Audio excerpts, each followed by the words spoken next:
वाटतं विरोधक आत्मविश्वास हरवलेले आहेत. औरंग्या प्रवृत्तीला पाठीशी घालण्यामुळे या ठिकाणी शिवभक्त त्या ठिकाणी त्यांना पळवून लावतील असा माझा समज आहे. भाजपचे विधान परिषदेतील गटनेते प्रवीण दरेकर सध्या आपल्यासोबत आहेत. सर, विरोधकांनी पुन्हा एकदा नागपूरच्या घटनेवरून परिषदेत गोंधळ घातलेला आहे. नाही, मला वाटतं विरोधक आत्मविश्वास हरवलेले आहेत. ते त्या नागपूरच्या घटनेचं राजकारण करू पाहत आहेत. कारण शेतकऱ्यांच्या प्रश्नावर इतर प्रश्नांवर ते बोलू शकत नाहीत.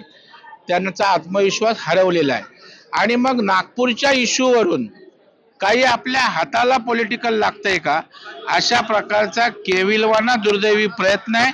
परंतु यामध्ये लोकांसमोर त्यांचा हसव होतंय आणि त्यामुळं दिशाहीन झालेला विरोधी पक्ष आहे आणि यातनं त्यांच्या हाताला काही लागणार नाही.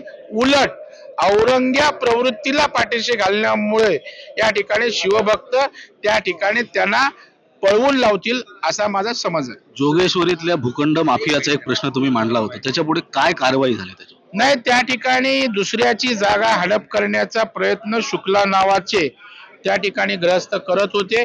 राज्याच्या मुख्यमंत्र्यांनी सांगितल्यानंतर सुद्धा होत नव्हतं. हे विधिमंडळात मांडलं आणि त्या ठिकाणी मुख्यमंत्र्यांचे आदेश गेलेत आणि मला वाटतं ज्याची जागा आहे त्याला न्याय मिळालेला आहे. धन्यवाद सर. महा MTBC संवाद साधले होते. ते होते आमदार प्रवीण दरेकर. कॅमेरामॅन आलेख चाळके, मी सुहास शेलार, महा MTB मुंबई.